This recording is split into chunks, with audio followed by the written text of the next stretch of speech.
বন্ধুরা, আমরা প্রত্যেকেই জানি যে আমাদের জীবনে শ্রীমদ্ ভগবদ্গীতার মাহাত্ম্য কতটা বেশি। ভগবান শ্রীকৃষ্ণ অর্জুনকে লক্ষ্য করে আমাদের উদ্দেশ্যে এই গীতার মহান জ্ঞান প্রদান করেন এবং তার সাথে ভগবান এটাও বলেন যে এই শ্রীমদ্ ভগবদ্গীতা পাঠ করার কত বড় মাহাত্ম্য রয়েছে। ভগবান শ্রীকৃষ্ণ এই গীতায় 3টি এমন বিষয়ের কথা বলেন যে 3টি কথা যদি আমরা জীবনে মেনে চলতে পারি তাহলে আমাদের জীবনও শ্রীকৃষ্ণের কৃপায় সুন্দর হয়ে উঠবে এবং আমাদের প্রতিটা দিন আনন্দময় হবে। অর্থাৎ পরমেশ্বর ভগবান শ্রীকৃষ্ণ ভগবদ গীতা জুড়ে 3টি মূল কথা বারবার বলে গেছেন, যেটা আমাদের প্রত্যেককেই অনুসরণ করা উচিত। বহু মানুষ আছেন যারা প্রতিদিন গীতা পাঠ করে বা গীতা শ্রবণ করেও এই 3টি মূল কথা উপলব্ধি করতে পারেন না। আর আপনাদের জানিয়ে রাখি, এই 3টি বিষয়ের মধ্যেই লুকিয়ে আছে সমগ্র গীতার মূল সার কথা। আজ এই ভিডিওর মাধ্যমে সেই 3টি বিষয়ের কথা আমি আপনাদেরকে জানাবো, যেটা জানার পর আপনারা অবাক হয়ে যাবেন যে পরমেশ্বর ভগবান সমগ্র ভগবদ গীতা জুড়ে এই কথাগুলি বারবার বলে গেছেন। যদি এই বিষয়গুলি আপনি উপলব্ধি করতে পারেন তাহলে আপনার জীবনও সহজ হয়ে উঠবে, আপনার জীবনও অনেক সুন্দরভাবে গড়ে উঠবে। আপনিও পাবেন ভগবান শ্রীকৃষ্ণের অপার করুণা। এই 3টি কথা মেনে চললে আপনাদের জীবনে যত সমস্যা আছে সব দূর হয়ে যাবে এবং খারাপ সময় দূর হয়ে গিয়ে মনের মধ্যে এক অপার শান্তি অনুভব করতে পারবেন। আপনাদের প্রত্যেকটা দিন অত্যন্ত ভালোভাবে কাটবে। তাহলে আসুন দেরি না করে শুনে নেওয়া যাক শ্রীমদ্ ভগবদ্গীতার মূল 3টি সার কথা কি কি। এই 3টি সার কথা আপনাদেরকে 3টি সুন্দর কাহিনীর মাধ্যমে বোঝাবো, যাতে এই 3টি কাহিনী শোনার পর আপনারা স্পষ্টভাবে বুঝতে পারেন যে কোন 3টি জিনিস আমাদেরকে প্রত্যেক দিন মেনে চলতে হবে। যদি ভিডিওটি শেষ পর্যন্ত দেখে আপনার ভালো লাগে তাহলে অবশ্যই একটি লাইক করবেন এবং কমেন্ট সেকশনে জয় শ্রীকৃষ্ণ লিখতে ভুলবেন না। প্রথম গল্প। একবার নারদমুনি প্রভু নারায়ণের আদেশে পৃথিবীতে আসেন কিছু কাজের জন্য। কাজ সেরে ফিরে যাবার পথে এক ধার্মিক ব্রাহ্মণ নারদমুনিকে দেখে জিজ্ঞাসা করলেন, হে নারদমুনি, আপনি কি প্রভু নারায়ণের সঙ্গে দেখা করতে যাচ্ছেন? নারদমুনি উত্তরে বললেন যে হ্যাঁ। তখন সেই ধার্মিক ব্রাহ্মণ তাকে বললেন, তাহলে আপনি প্রভুকে কি জিজ্ঞাসা করতে পারবেন যে কবে আমি এই সংসারের সকল জ্বালা যন্ত্রণা থেকে মুক্তি পাব এবং প্রভুর কাছে গিয়ে বৈকুণ্ঠে আনন্দে বাস করতে পারব? নারদমুনি তার কথায় সম্মতি জানিয়ে বললেন, আচ্ছা ঠিক আছে, আমি নিশ্চয়ই জিজ্ঞাসা করব। এই বলে নারদমুনি সেখান থেকে প্রস্থান করলেন। কিছুক্ষণ যাবার পর একজন মুচি, যে গাছের তলায় বসে জুতা সেলাই করছিল, তিনি নারদমুনিকে দেখে জিজ্ঞাসা করলেন যে আপনি কি প্রভু নারায়ণের সঙ্গে দেখা করতে যাচ্ছেন? নারদমুনি পুনরায় সম্মতি জানিয়ে বললেন যে হ্যাঁ, তিনি প্রভু নারায়ণের সঙ্গেই দেখা করতে যাচ্ছেন। তখন সেই মুচি তাকে জিজ্ঞাসা করলেন, তাহলে আপনি প্রভুকে কি একটা কথা জিজ্ঞাসা করতে পারবেন যে কবে আমি সংসারের জ্বালা যন্ত্রণা থেকে মুক্তি পাব এবং প্রভুর কাছে গিয়ে বৈকুণ্ঠে আনন্দে বসবাস করতে পারব? তখন নারদমুনি তাকে বললেন, আচ্ছা ঠিক আছে, আমি প্রভুকে নিশ্চয়ই জিজ্ঞাসা করব। এই বলে নারদমুনি সেখান থেকে প্রস্থান করলেন এবং বৈকুণ্ঠে এসে প্রভু নারায়ণের সঙ্গে দেখা করলেন। কথা মতো তিনি নারায়ণের কাছে গিয়ে সেই দুই ব্যক্তির অর্থাৎ ব্রাহ্মণ এবং মুচির মুক্তির ব্যাপারে জিজ্ঞাসা করলেন। দুজন ব্যক্তির কথা শোনার পর উত্তরে নারায়ণ বললেন, মুচি তার মৃত্যুর পর আমার কাছে এসে আনন্দে থাকবে। নারদমুনি তখন নারায়ণকে জিজ্ঞাসা করলেন, কিন্তু ধার্মিক ব্রাহ্মণের কি হবে? উত্তরে নারায়ণ বললেন, ব্রাহ্মণকে আরও অনেক জন্মগ্রহণ করতে হবে এবং সংসারে জ্বালা যন্ত্রণা ভোগ করতে হবে। সে কত জন্মে মুক্তি পাবে সেই ব্যাপারেও এখনও কিছু বলা যাচ্ছে না। প্রভু নারায়ণের এই কথা শুনে নারদমুনি অত্যন্ত আশ্চর্য হয়ে গেলেন এবং জিজ্ঞাসা করলেন, এরকমটা কেন প্রভু? আমি তো কিছুই বুঝতে পারছি না। তখন প্রভু নারায়ণ তাকে বললেন, তোমার এই প্রশ্নের উত্তর তুমি নিজেই পাবে, শুধু তোমাকে একটা কাজ করতে হবে। যখন তারা তোমায় জিজ্ঞাসা করবে যে প্রভু বৈকুণ্ঠধামে কি করছিলেন, তখন তুমি উত্তরে বলবে যে প্রভু সূচের ছিদ্র দিয়ে একটি হাতিকে পারাপার করছিলেন। এর কিছুদিন পর নারদমুনি পৃথিবীতে এসে সেই ব্রাহ্মণের সঙ্গে দেখা করলেন। তখন ব্রাহ্মণ তাকে জিজ্ঞাসা করলেন, তুমি তো প্রভুর সাথে দেখা করলে, প্রভু বৈকুণ্ঠধামে কি করছিলেন? উত্তরে নারদমুনি বললেন, প্রভু সূচের ক্ষুদ্র ছিদ্র দিয়ে একটি হাতিকে পার করছিলেন।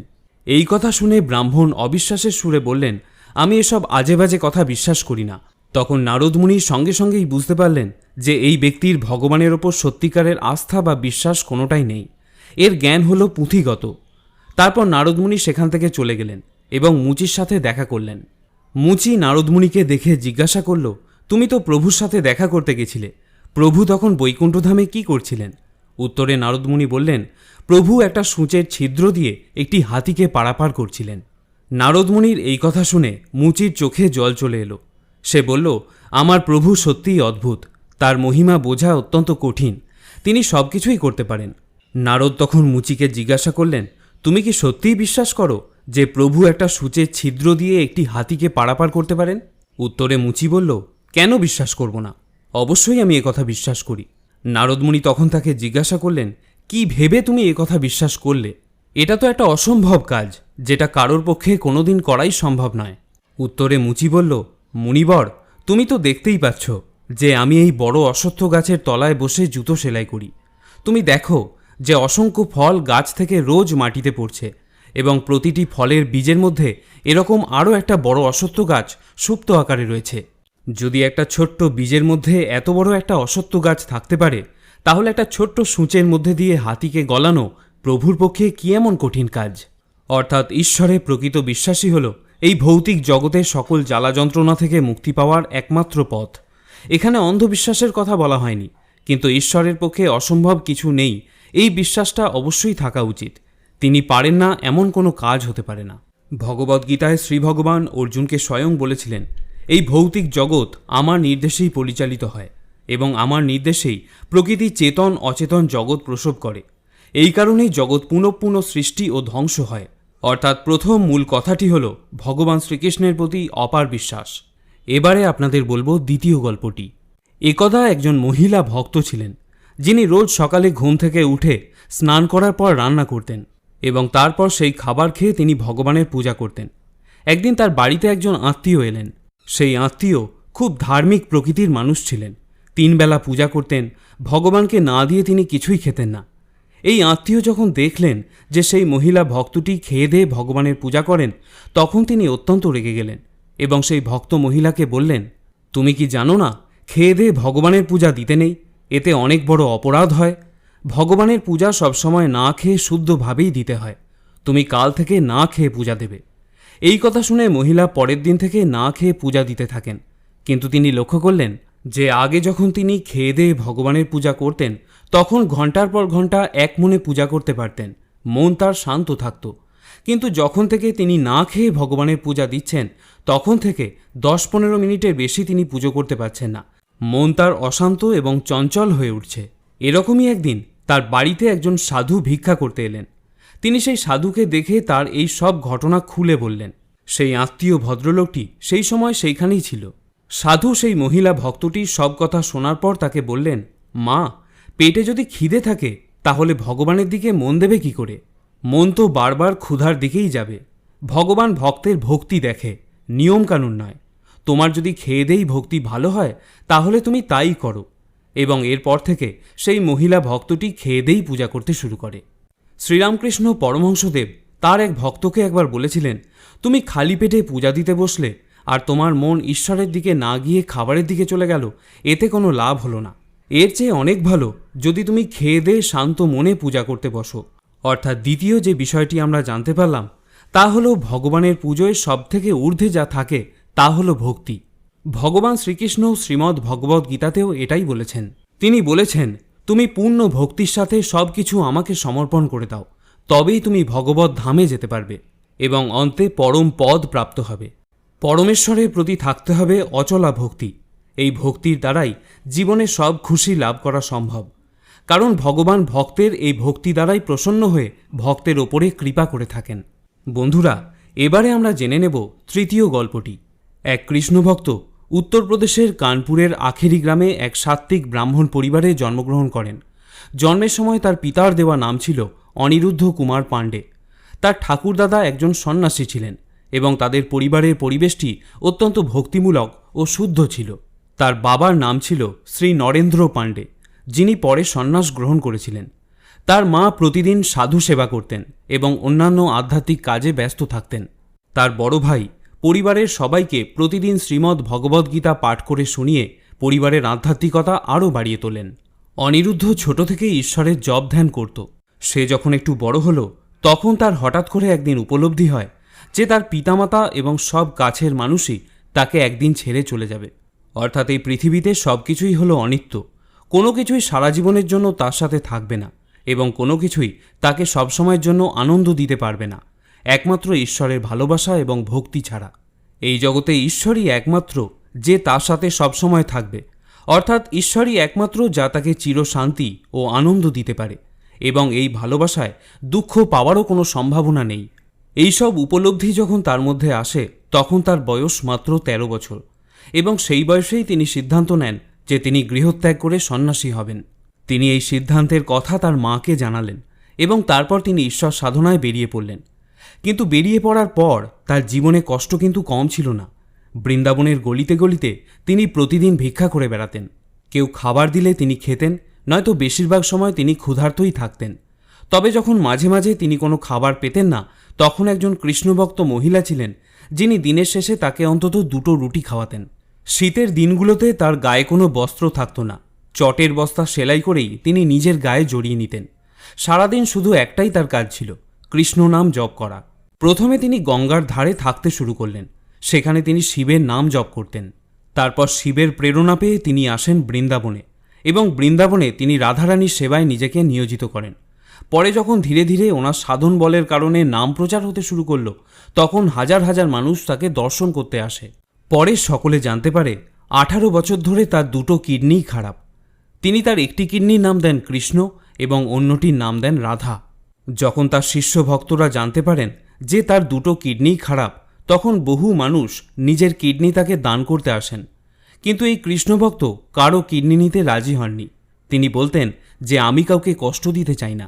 তিনি আরও বলতেন যে শ্রীকৃষ্ণ চাইছেন বলেই তিনি 2টো কিডনি ছাড়াই 18 বছর ধরে বেঁচে আছেন, কারণ ডাক্তার তাকে অনেক আগেই বলে দিয়েছিলেন যে খুব বেশি দিন তিনি আর বাঁচবেন না। এটা আমাদের মূর্খতা যে আমরা ভাবি যে এটা না হলে ওটা হবে না, বা সব কিছু আমরা যুক্তিতর্ক বা ব্যাখ্যার মাধ্যমে বোঝার চেষ্টা করি, বা বিজ্ঞানের বাইরে গিয়ে ভাবতে পারি না। কিন্তু ভগবান এই সব কিছুর থেকে ঊর্ধ্বে।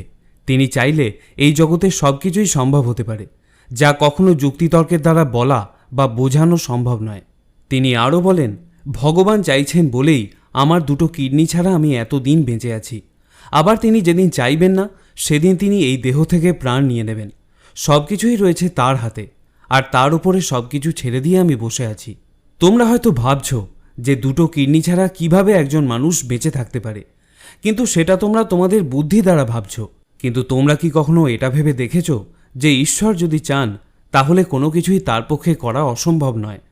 পরমেশ্বরের কৃপাতেই আমি বেঁচে আছি, আর তার কৃপাতেই এই জগৎও চলছে। তোমরা যদি তার উপরে সত্যিকারের ভরসা ও বিশ্বাস রাখো, তাহলে তিনিও তোমার জন্য সব অসম্ভবকে সম্ভব করে দেবেন। বন্ধুরা, বহু মানুষ আছেন যারা এই সাধুর ওপরে সন্দেহ করেছিলেন যে তিনি হয়তো মিথ্যা কথা বলছেন।